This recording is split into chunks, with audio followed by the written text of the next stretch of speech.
Good morning, evening, whatever time it is when you're listening to this. You are listening to Sports Nerds, your go-to podcast/radio show for in-depth sports talk. I am Dr. Samuel J., and you are? Hey, Brian Schrader. How's it going? You're a doctor. Doctor Brian Schrader. Yeah. I'm too shy to introduce myself like that. Happy Star Wars Day. You're a huge dork, right? Oh, no, that's just me. This is like your Christmas. Yeah. Oh, followed by, if you're listening on the radio, it's not Star Wars Day. It was Friday, but May the 4th be with you. It's the greatest non-holiday holiday of non-holiday holidays, if you ask me. It's not Star Wars Day. It was Friday. I don't know if I agree with that. But. You celebrate it it's the traditions are very simple. You wear a Star Wars shirt and you what are you wearing today? Watch a Star Wars movie. I'm glad you asked. Yeah, what dorky Star Wars shirt do we have on now? You see the little thing there? Little TIE fighter shirt? Oh, gosh. This guy. This is good he's radio. unzipping. It really is. Doing my Star Wars shirt. Everybody should really go to Facebook and find the video if they're listening now. fb.me/sportsnerds. There's a drop right there. So that's a perfect. If you want, I'll go get my Star Wars Legos and I can show those to you. I'll just really be a child right now. Do you build the Legos and then not let your kids touch them? Yeah, exactly. Like the bad guy in the Lego movie who learns at the end that Legos are for playing with. I'm him before he has that. I'm Will Ferrell before the realization. That's a deep cut reference. You have to be into Lego. No, that's good. That's strong. That's a strong cut. I like Legos are awesome. I love Legos and Star Wars. So the combination it just makes sense. Wonderful job there, Brian. And we got a Facebook drop. So get us there on Facebook because, we're fun. Twitter @sports.nerds. No, sorry, @_sportsnerds. There we go. And then Instagram, we're @sports.nerds. Instagram is blowing up for us. So make sure you jump on board with us, people, and follow us. I'm too old for the gram. I don't even know how it works. You know who started following us the other day? Anthony Becht, the old Jets tight end. Legitimately him. Huh. I know. It's the damnedest thing. So crazy. You know, I went to high school with 2 NFL tight ends. Who? Bo Scaife played for the Tennessee Titans. He was at Texas when they won that national championship. Yep. And Alex Smith played for Stanford and then played for Tampa Bay. Wow. So I guess when you go to private school, you get to meet all these. Alex Smith was in my trigonometry class. Was he smart? Went to Stanford. He must be smart. Oh, yeah, true. All right, is everybody at Mullen smart? I don't know. No, it's not one of them. I don't know how that works. Where is Mullen? I don't even know where it is. I think it's like on the border of Sheridan and Inglewood, kind of. It's like on Hamden and Lowell, Hamden and Knox Court, Southwest Denver. Oh, for some reason I thought it was further south. Okay, all right. No, yeah. So that's where speaking of where the Schraders have gone to school. I spent Monday with Jay Schrader and Eric James, 2 good friends of the show. Went to Pazza, had a fun. It was surprisingly. It was a blast with the 3 of us. The experience wasn't surprising because I'd been there before, and it's an awesome place. Pazza, it's on Blake Street here in Denver. I'd really suggest you go there. Have a couple beers, walk over there for your lunch hour because that's basically what we did. Without the beers, we had the beers after, but we went there, and Jay Schrader, I would say, carried much of the water for the group. Yeah. Oh man, he's like a puzzle whiz. He went in there, one of those. He's one of those guys you don't want to play Scrabble with because he knows all the 2-letter words. Z. Yeah, Zai or whatever. He's a nerd too. Yeah, I could see that. It runs in the family. I mean, I've met your sister. Come on. A bit of a nerd too. Fired. Shot Meg. Hi Meg. Okay, so make sure you go to Pazza. Real quick, shout out to the rest of our wonderful sponsors. Fermentra, Grist Brewing Company, Guardian Tax Solutions. Who else are we missing? We're missing Orange Color Media. Orange Color Media. Yeah. Westerfield and Martin Law. Folks are great. All right, it's been really good. You know what? We might as well say it now, Brian. What was our big news? Remember last week we were going to say we have big news. You want to share it? You want me to share it? You can go ahead. I'll let you. So, bearer of good news. Yeah, I think our run with Mile High Sports has been fun, but Brian and I have decided to return just to the podcast only format I think it was a pretty simple decision. The bulk majority of our sponsors are folks who are reaching fans and drinkers and puzzle geeks who probably don't listen a lot to the radio. Sorry, I'm just going to be honest. And so we've been able to maintain our sponsors, and they're just more interested in the podcast. And for that reason, I think Brian and I, we have a little bit more flexibility that we could take advantage of. It's podcast only. And so beginning our last episode of Mile High Sports will be May 20th. And so that's 2 weeks from, if you're listening this Sunday, it's 2 weeks from today. We'll have a couple more episodes, and then we'll go off and go back to the podcast only format. But it's been a great experience. And we've learned a ton. Can't say enough good things about the people at Mile High Sports. They're awesome, and really I'm sure it's possible for our paths to cross again, maybe in a different way. But yeah. I mean, Ronnie Cord has been fantastic. He's basically been the guy editing and producing for the show. And then Casey Light. Casey is no longer with Mile High Sports. He left and took a job, I believe, in the public sector here in town. He's working for Yeah, so but they've been. I mean, they were nothing but supportive and great, and helped us develop the show. So that magazine is really good, by the way. Yeah, the magazine's awesome. It's like crazy. They do such a good job on that. It's crazy. I picked it up the other day when I was getting my oil change, and for like a local sports magazine. I don't know. I can't think of anything else that I've seen in other cities that do a similar product, but it's just really good. So. No, agreed. Thanks to Mile High Sports. Thanks to everybody over there. It's been fantastic. But again, May 20th will be our last show on Mile High Sports. And then we'll go back to the podcast-only format, which Brian and I are really looking forward to because we like to cuss. Is that correct? A lot of F-bombs. We're going to bring back the F-bomb. Mm-hmm. Yeah, it should be. I don't even think I cuss that much. I think it's a bigger thing for you than for me. No offense. Well, it's because I lack the vocabulary. So I just resort to sailor talk. But all right, we got some stuff to cover today. Let's just jump right into this. The story of the week, I suppose, which would be the Washington football team's cheerleaders. I know we've tried really hard to not say Redskins on this program because we disagree with the name of the franchise, but it's probably going to come up a time or two here. Folks, if you've been in a cave all week, we'll quickly summarize what happened. Middle of the week, the New York Times ran a story entitled, let's pull it up here, Washington Redskins cheerleaders describe topless photo shoot an uneasy night out. It's written by Juliet McClure. It just highlights or summarizes a trip to Costa Rica that the Washington Redskins cheerleaders had taken for a calendar photo shoot.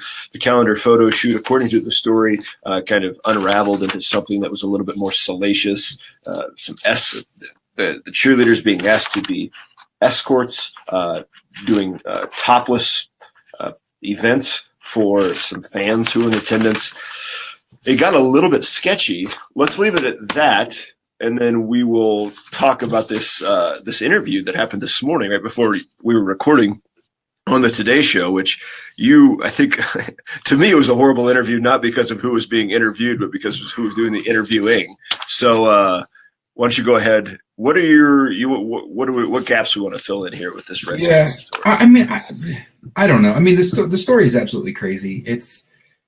It sounds to me like the big problem from this New York Times article is not that there was a photo shoot. It's not even that the cheerleaders were being, encouraged or required, kind of depending on who you ask, to be topless, because this is, I guess they make it seem like it's not something that's that unusual, because it's not like they're posing topless for topless pictures, but they're required to be topless, and then they take pictures where they're still covering, covering their breasts or covering their nipples or whatever. And so they kind of make it seem like that's not that unusual. Juliet McClure says this in her article. She says the weird part was that a bunch of the sponsors for I guess the Washington football team, or for the event, I'm not totally sure. I guess it says sponsors and FedEx Field Suite holders, all of whom were men, were granted up-close access to the photo shoots, right? So it's, regardless of what you think about the types of, pictures that are taken of cheerleaders, think like a Sports Illustrated swimsuit issue or something, there may be problems with that independent of this. The argument that's being made here is not just that they're being asked to or required or encouraged to to pose in pictures where they're not wearing a top but still covering themselves, but rather that men were giving, a bunch of men were given access to that, so they were kind of lacking privacy, right? So this, I mean, immediately reminded me of the story of Trump just storming backstage at the Miss America pageant into the changing rooms. Like, that's okay. That's not okay. And if it made someone feel uncomfortable, which I totally understand, right? Then I'm on board with that. Flash forward to, was this interview? It was this morning. Yeah, it was on May 4th. So it tarnished Star Wars Day. Friday. Yeah, it definitely tarnished Star Wars Day. So this interview, I don't know. I mean, we may have different reads about this. We haven't talked about it because this just happened, a matter of minutes ago, basically. But I watched this a video of this interview, and what I gleaned from it was these two former cheerleaders who were on this trip in, I don't even remember where they were, in Costa Rica. Basically make it seem like they're gonna deny everything that these other cheerleaders had reported. But I watched the interview and they confirm basically everything that these other cheerleaders say. They say, yeah, we were encouraged / required to, take off our tops to pose for these pictures where we're covering our breasts, but we're not, but we're still required to be topless. They don't deny the fact that the VIPs and executives were there. And so there wasn't, kind of privacy when they were doing that photo shoot. They don't deny that they were requested. In fact, one of them at one point says, we were requested to go out to this party after that night. And both of these women on the interview do say they were never uncomfortable with it, right? That they can't speak to the other cheerleaders' experiences, but they weren't uncomfortable with it. Well, to me, then what are you here for? Right? It doesn't deny anything that's being reported in the New York Times article to me.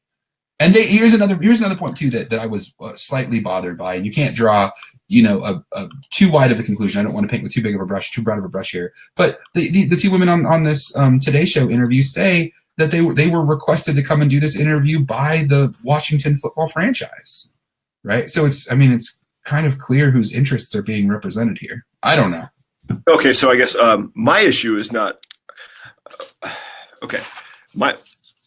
Man, I don't know how to. I'm not sure. I don't want to come across as sexist, right? This is not my intention, and I'm going to come out here at the beginning and say, look, the privilege that I am coming from as a straight white man is the most significant of privileges. So let me check off my identity politic box there. I guess I don't have an issue with the article. Right. The article, as you had said, is not called into question by this interview that happened on Friday with the two representatives from the cheerleading squad. I think the article is straightforward. It is, to me, the interpretation and the conversation around the article that's a problem. Right. I know Michelle Beadle came out. There were some issues with that some of her stances, some of her comments. There were some comments made by other people about just, this is awful. I'm not saying that it's not awful. I'm thinking what my issue is with today's interview is we on the left tend to immediately speak for others when these kinds of issues come across, and oftentimes speaking for others is problematic because in this case, speaking for others is probably just, it's right? We're talking about sexism, we're talking about misogyny, we're talking about the commodification of the female body, and that's a problem. But to me, it's a little bit more complicated because I want to ask you, what happens when you have these women like today who came to this interview and had no issues with it, right? So on the surface, oh gosh, we got to take a break. Sorry, I'm going to take a break. This is how I get back to podcast. Yeah. Okay, so what I was saying, sentence. Okay. What were you saying? I'm going to write this down. I guess when we begin speaking for these cheerleaders, when we begin speaking for these women, I have a major issue with that because to me that is as imposing on the right to free choice as forcing or guiding, right, the decision making to go topless in these photo shoots, right? That's what we overlook. We overlook the fact, we just assume that all of these women didn't want to do this, and so you get all these media outlets who come out and they say, okay, look at how terrible this is, right? Look at how terrible this is. These women were subjected to all this terrible stuff. Yes, right, they were, and I'm sure many of them were. But to me, there's an issue with speaking for other people. To me, as simple as that. Now, that is one level of it. And you can respond to that. The other level, which is the major problem, and the one that we were having on this kind of debate on Twitter yesterday, is that the environment has been set up in which these women have no choice but to go topless in these photo shoots, right? So, yes, you could say, so let me walk it back and say, okay, yes, they had this free choice, right? And there's a certain level of autonomy with that. But we have to consider, to me, the bigger problem is the environment in which these women were forced to make this choice, right? Or not forced, but just think about our background in governmentality, right? Their choice was guided. It was conducted. It was led to this choice. It wasn't a free choice, right? It wasn't a free choice. That choice had already been decided. So I guess I'll continue to think through this. I'll turn it over to you now, because there's a few other comments I want to make about this. And go ahead.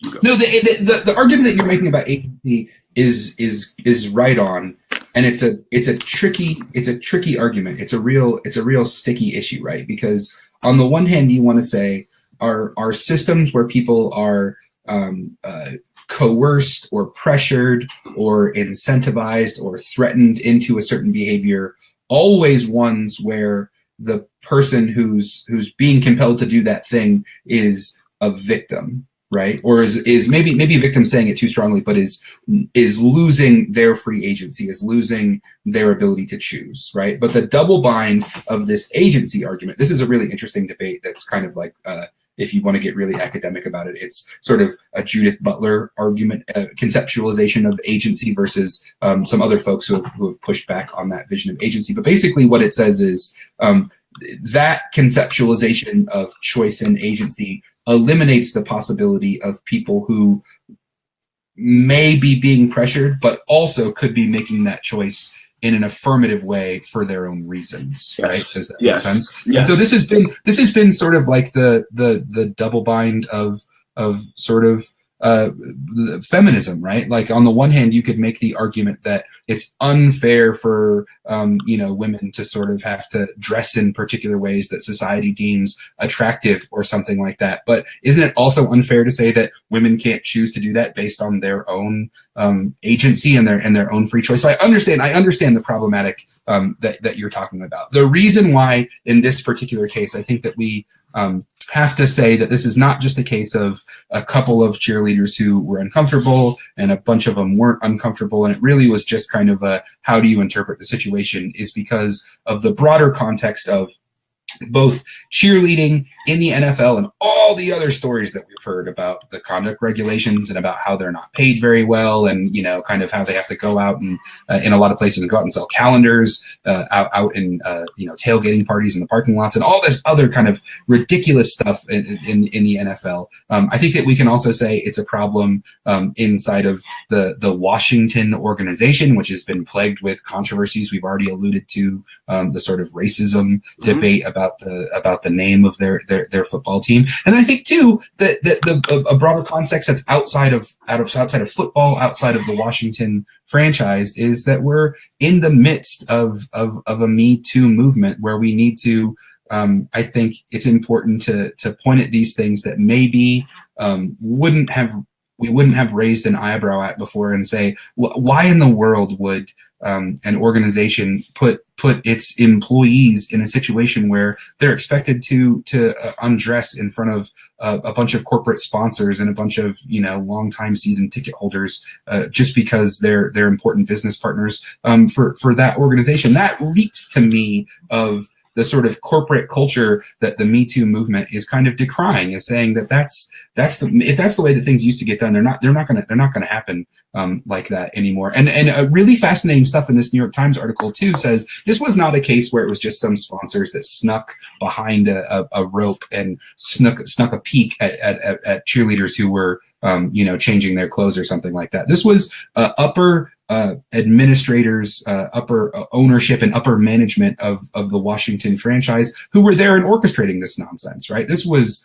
I think, a deliberate attempt to use your power and position over people who have relatively less power and position. And the fact that anyone felt uncomfortable, to me says there's a problem. To me says it's a big deal.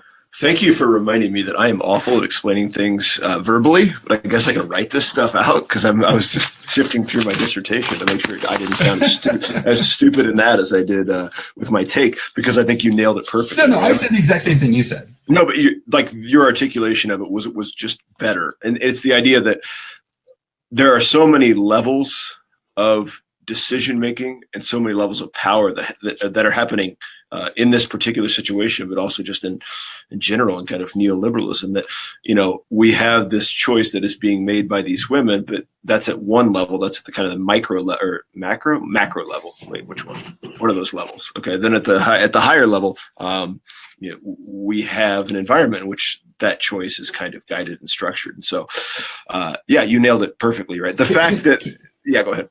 I was going to say, can I ask you a question, what you think about this? I saw someone just that I follow on Twitter said, I think it was Harry Enton, who used to be at 538 but is now at CNN, was like, I hate to say this, but maybe it's time to get rid of cheerleaders. And that raises the exact same problematic that you were just describing, right? Is the solution that we can't have entertainment in the form of dancers, or that we need to throw the baby out with the bathwater, right? That it's too high of an expectation to assume that we can facilitate entertainment that's not hypersexualized, that's not kind of abusing people from a labor rights perspective, that's not putting them in situations where they're what looks like to me subjected to really kind of disgusting power politics. Or is it something that needs to be reformed? I think Harry Enton suggested, like, maybe what needs to happen is that the really hypersexualized version of air quotes cheerleading that happens in the NFL needs to be replaced with what high school and college cheerleading looks like, which is a much more athletic and kind of performance based and less sexualized version of what cheerleading looks like. But I think it's that same problematic here, right? Like, I don't think it's fair to say cheerleading is inherently about hypersexualization and the objectification of women, so we have to throw it away, because it's clear from this interview that we saw on Today Show this morning, and probably if you ask the cheerleaders who were quoted in the New York Times article, it's something they like to do. It's something that they're passionate about, right? So we can't just say we should get rid of it, right? I don't think that's the solution either. It may be the easy way to respond to it, but it's I think kind of an immature gut check reaction. And what really needs to happen is a broader sort of rethinking of again, power politics and power relationships and sort of the role that hypersexuality plays in sports marketing, and kind of what that says about sports culture more broadly. Good. Perfect. Let's take a quick break and then let's continue talking about this, because we're getting somewhere. Okay, so I wanted to briefly return to your comments about cheerleading, and I guess I had not thought about that previously, right? As cheerleading being a thing that isn't inextricably tied to dancing, and that's a good point. I think professional cheerleading seems to be the locus of the issue here, where there isn't a lot of, I wouldn't say that the physicality and the athleticism that is required of college and high school cheerleaders, you just don't see it necessarily in the NFL, NBA cheerleading. And that's not a dig on these cheerleaders. It's just it's like a dance squad, right? I mean, that's what it is. In high school, you had the dance squad, you had the cheerleaders. There was a difference. There was, the routines were different. And this is, I think, you're seeing that kind of approach is allowing even more so for the kind of hypersexualization of the profession that you kind of pointed out. And there's also this is kind of odd, because now we have this story is not odd, but it's unique in the sense that we have this crossover between the cheerleaders, right? And I'm putting in air quotes, scare quotes, air quotes, and like the photo shoot, I'm thinking like Sports Illustrated swimsuit photo shoot. So you have this kind of merging of two different kinds of sexualized femininity, and it's almost as if that leap is too easy, I suppose, right? To me, that's part of the problem. I should be able to be a cheerleader without also having to be a topless model. But this particular situation allows for this transfer from one situation to the other without having the public uproar, or even there is public uproar, but perhaps the decision makers who allowed this shift to happen to see a problem with it. And that's just ignorance, obviously. The college model proves that you can both have cheerleaders and not force them to take topless pictures, right? This is true. There's nothing. Yes. There's no necessary link between those things, right? We could have cheerleading that looks a lot more like high school and college cheerleading, and not have all of this weird other stuff that we talked about on previous episodes, right? Like, why do you have to go out in the parking lot and sell drunk people calendars? Why do you have to, why do we have these weird rules about fraternizing place? I don't even understand what they're there for, right? I don't know. I don't understand. Like, you don't have to throw away cheerleading. We could just divorce it from all this other weird stuff that's going on. It seems like the NFL organizations are perfectly happy to make money on the backs of cheerleaders, but in no other way do they want to compensate them or show respect or take their sort of position into account. And I don't understand it. I want to briefly return to something that you had said in the first few minutes of this conversation, which talking about, folks basically just being privy to the photo shoot, being there, being gawkers in a lot of ways, and how just kind of dirty that seems. I thought that made me chuckle a little bit, not in a lighthearted way, but in a very critical way, because I remember reading pieces by two of the most sacred cows in sports journalism, which would be Dan Patrick and Rick Riley, writing pieces about their visits to the Sports Illustrated swimsuit edition photo shoot, and just being there and watching it. And when you were like, I hadn't thought about that as a teenager or a high schooler reading those articles about how creepy they were, but now that's just creepy. That's just so messed up. Like, when you think about it, right? It's art, dude. I don't understand what your problem is. But we're not taught. Like, I know. When you really think about it and you consider what is actually happening, it is nothing more than the objectification, the commodification of female bodies. And I don't even know why you would say that, man. They're just really interested in photography. Yeah, right. I want to see how it's lit. Like, what do they set their aperture at? Sarcasm continues. What's their white balance? You went way deeper on photography than I could. Well, I had to take a class. Shout out to Miss McCarty, my high school photography teacher.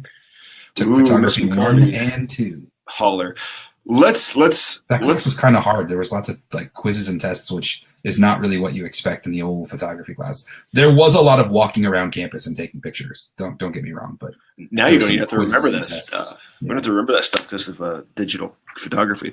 Can we come to a conclusion about just how terrible or how wrong the environment is in which this is made possible? Because I think that's where we're going to get fans. That's where we're going to get people to understand, right? Let's not consider this specific situation, right, per se, as anything but a piece of evidence that showcases the fact that we objectify and commodify female bodies in really problematic ways, and that process is so ingrained in our society that we don't even think twice about it. And that the uproar about this is about one particular situation, when perhaps the uproar should be about how there are multiple versions of the situation that happen perhaps on a less severe scale every day, and we walk by it. I mean, we walk by it when we see our students. We walk by it when we walk downtown. This is a problem, and that this conversation should just be starting. I guess, I mean, in a lot of ways, we could use this and talk larger ways about the Harvey Weinstein and Me Too movement. I mean, but this is yet another example of what's going on. That's exactly right. Which is, this to me reeks of just another thing on that list of what was considered business as usual. I mean, like, what Dan Snyder and the Washington franchise are bearing the brunt of this right now, probably because the story just broke, and also because of the other stuff that's happened with this franchise. But I don't think that this is like a random case where this has happened. I suspect it's happened with other cheerleaders at different teams and different sports. It's probably happened outside of the sports industry. I think you're right to say that this is not a football issue. It's not a Washington football franchise issue. It's a manifestation of a broader problem of stuff that went on that people were afraid to speak up about. And this was your point when we were talking about this on Twitter before, which is, can you imagine being in that situation and saying in your mind, I don't want to do this. I don't want to take off my top in front of a bunch of sponsors watching 20 feet away. But if I don't, I'm going to lose my job, right? Or I'm not going to be able to be a cheerleader anymore. Or I'm going to get yelled at, or I'm going to get ridiculed or something like that. I mean, that to me is a problem. That to me is a problem. And this Today Show interview, right? I don't want to. I'm not calling the two cheerleaders that went on there and said it was totally fine and above board and they didn't feel pressured liars. That may be true to their experience, but I feel more likely to say if there was a chance that anybody felt uncomfortable, we should care more about that, right, than the people who said that they felt fine about it. Does that make sense? Yeah. That if there were 30 cheerleaders there, that 29 of them did not feel pressured does not excuse the fact that the one did, right? It's kind of I was going to say weakest link. That's a bad metaphor because that's not what I mean. But it's like it's got to be okay for everybody. I think yes. Gosh, we're getting there. We got to leave this story with some examples, because we got to consider our audience. Okay, you and I are college professors. We got into this profession. I would argue that many of the choices that we made throughout our life led us down this path in which we have become professors, and gotten at some point in our college career, got to a point where we didn't really have a lot of options with what we could do with our degrees. Okay, we could either teach, we could go into consulting. Okay, it depends on family and all of this stuff and what we want to do. But at some point, right, what if you and I wanted to protest our low wages at our universities, right? We wanted to be pissed off about it. My union's on strike right now. I can't talk about it, but I can't. I have the choice. Not on strike. Not on strike. I should clarify. I have the free choice to go out in the public to go out to public and to yell and to get really pissed off. But I'm also aware that could mean I get fired. Okay, so I have a choice. I have a choice to do this, but that choice has been informed by hundreds if not thousands of other choices that I made in my life that have got me to the point that makes that choice not really a choice. And so people who are working in a factory or people who are working at a restaurant, it's the same kind of chain of choices that one has made throughout their life to get you to this point where your choice might be to quit your job because you don't like your boss, or to quit your job because they're treating you poorly. But what if you can't get a job elsewhere? What if you have a family to feed? What if your area of expertise is just in this one thing, and in your entire life you've wanted to do this one thing? Then to me, that's not a choice, right? That's not a choice. And when you can think about this story that way, if you think about the fact that these women, whether their choices, their hundreds and thousands of choices that they had made in their life, led them to Costa Rica on this trip. They led them to be professional cheerleaders and to professional dancers and all of that. I'm not going to say, oh, you shouldn't have been a professional dancer. You shouldn't have been a professional cheerleader, because you wouldn't have had to do that. Well, at some point in their life, they had a choice to do something else. And for one reason or another, or a billion other reasons, they made this choice that took them down this path that has now led them to this situation in which they have a choice to quit their jobs, to go public, or to just do what ownership says. And that means that you have to. If you think about what that does to your morale and your self, your self-value, your self-worth, all of that. And that's the issue to me. right, is that these choices are more there. We have more choices. Certain people in the society have more choices than others. That's what I'm coming back to. Here's a way to put it. Like, is it more reasonable to expect someone who's worked their entire life to fulfill a dream and become a cheerleader because that's what they wanted to do, right? And I concede for probably all of these people, it's a passion. It's what they want to do. There was a great interview on the New York Times, the Daily podcast, where they had the cheerleader who got fired from the New Orleans Saints. And she said it was a lifetime goal to work up and be that cheerleader. Is it more reasonable to expect that person to quit, right? When what you're trying to explain is that they made all these choices and all these decisions in their life goals and worked really hard to get there? Or is it more reasonable to be like, hey, Washington football team, let's not have a bunch of random dudes watching your cheerleaders take their tops off, right? Like, which one's more reasonable? Let's just not do the photo shoot. And with that, that to me seems more fair. No. All right. Let's take a break and we'll try to end with something that's a little less demoralizing. Okay, you have apparently, you're on the Eastern time zone, which means that you're up 2 hours before me, and you're able to do this research, in which we're going to apparently have a debate about Ichiro. And so Ichiro, who I'm not quite sure why, has had an emotion. Ichiro's retirement, or I guess semi-retirement, has had quite the effect on me in the last 18 hours. Quite saddened by it. I saw Ichiro's 3,000th hit here at Coors Field. I took my daughter with me to do it. Kept ticket stub. By the way, it was on Christian Day. And so they stopped selling beer early, and I went with my buddy Larry, which was really kind of a disappointment. Wait, hold on. Yeah. Let's stop and talk about that. Yeah, I know. There's a Christian Day at Coors Field where they sell beer for fewer innings?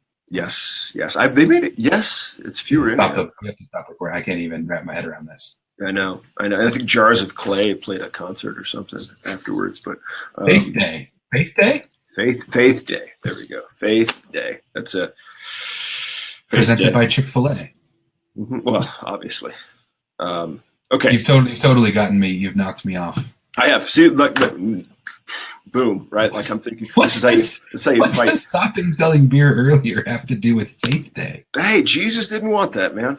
Jesus didn't like beer. Jesus was a wine drinker. I don't know if this is still true. Did you know for a while the Rockies players, it was like the only professional baseball team, I think, that had their players sign like kind of a fake contract, and sort of there was weird decorum rules, like they couldn't have,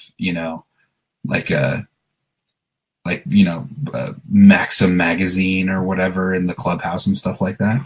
That's amazing. I don't know if it's still true. Let's why don't you do some research on that? We have a story for next week. All right. That. We have 7.5 minutes. I want you. Okay, here's my take. Ichiro, slap hitter, fast dude, had a fantastic arm. To me, Hall of Famer, first ballot, easy grab.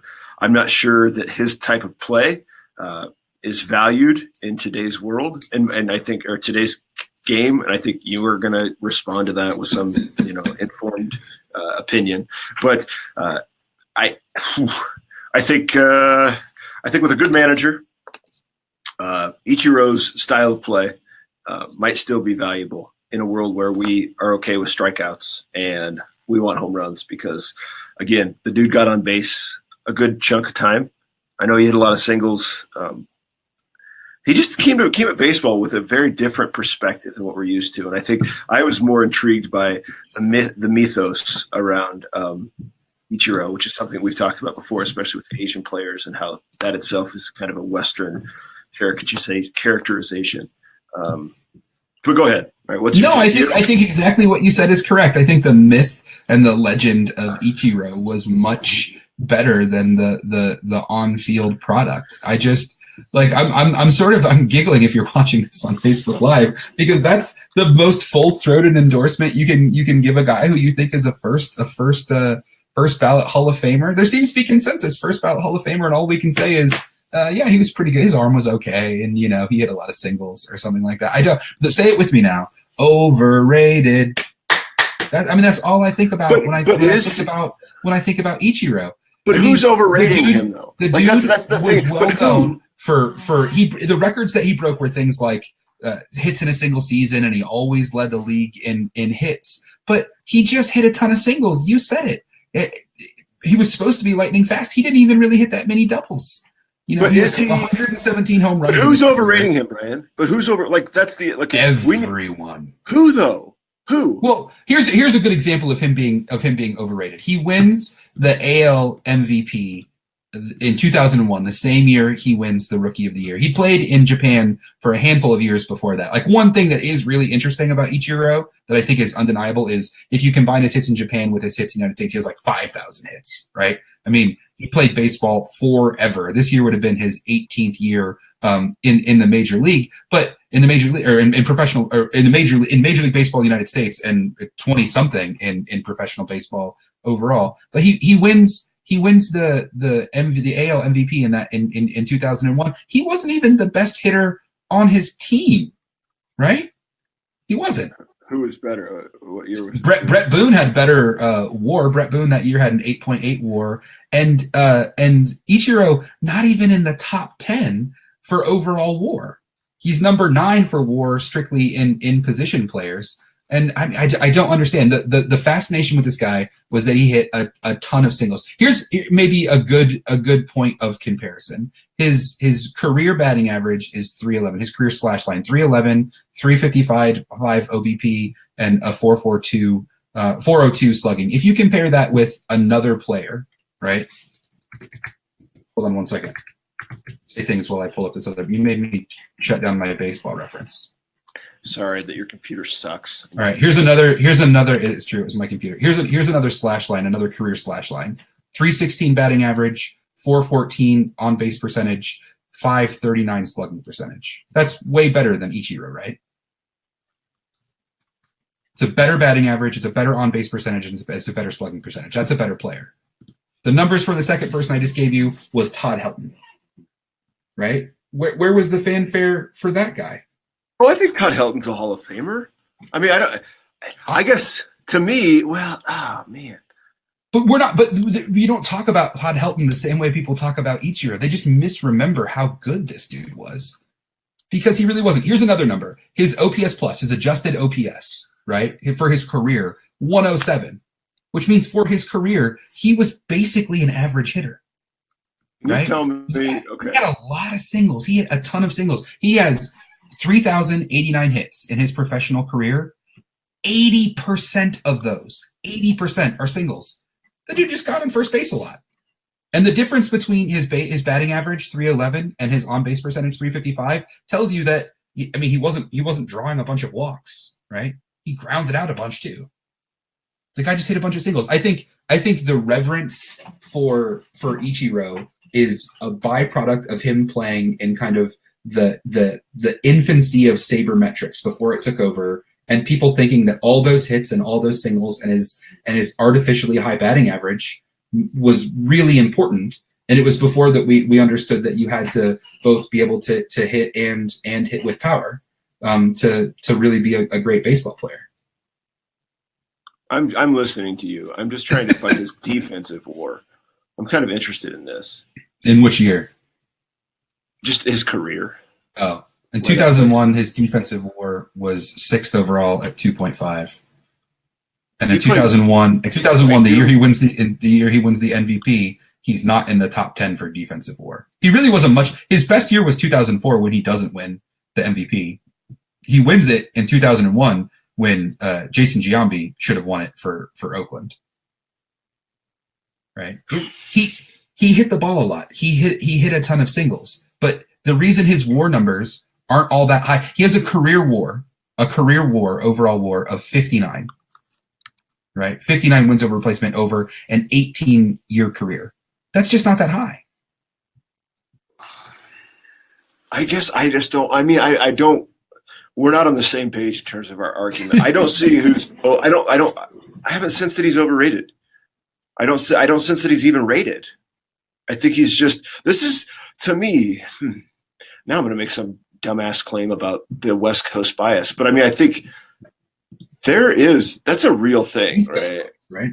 Or sorry, East Coast bias, right? But we just kind of overlook a lot of these West Coast teams, and so I don't know that he got the attention that you are saying that he got. I mean, maybe he did, I guess, at a time 10 years ago. But gosh, no, he was a thing that people like to watch because he was always hitting so many singles. I think hits. He led the league in hits for like 5 or 6 years in a row, if not more than that, and by a ton. Right? In 2001, he has 242 hits. The second place is Rich Aurelia for the San Francisco Giants, who has 206. I mean, he hit the ball a ton. It made his average really high. He just didn't. He didn't do much else to get on base. Right? He didn't walk a lot, and he truthfully just didn't generate that many runs. Right? And a lot of people will say, like, I've watched these debates play out online where people are like, oh, well, sure, he didn't hit for a lot of power, but that's okay because he wasn't a power hitter. Well, it's not okay because he didn't contribute to a bunch of wins on his team. If he was so good, he played for Seattle for how long? 10, 12 years, something like that. They went to the playoffs once with him and lost in the ALCS. All right, we are out of time. Here's what I'm going to come to this conclusion. Then you got me. I was looking at I was looking at his defensive WAR. He's in the 600s. So I guess why don't we just? I'm not saying he's a bad player either. I'm not saying he's bad. I'm just saying the legend. We have to chalk this up to that Asian mythos that we talked about with Ohtani. I think we're there, man. I think that's a big part of what's going on here. But we don't. We're probably have to return to this conversation some other point. We will. Brian, that was a darn good show, buddy. I think. Hopefully people enjoyed it. You can catch the video on Facebook, fb.me/sportsnerds. You can find us on Instagram @sports.nerds. You can find us on Twitter @_sportsnerds. Make sure you subscribe to us on iTunes, it's called Apple Podcasts now, or wherever you get your podcasts. Thanks to everybody who has helped contribute to this. All of our great sponsors who we listed at the beginning of the show and whose ads you heard run in the middle of the show. Brian, you have a fantastic week, and we'll return to this. All right, later, buddy. Damn, we went way over. Sorry, are we screwed? No, I mean, I don't know. Their problem.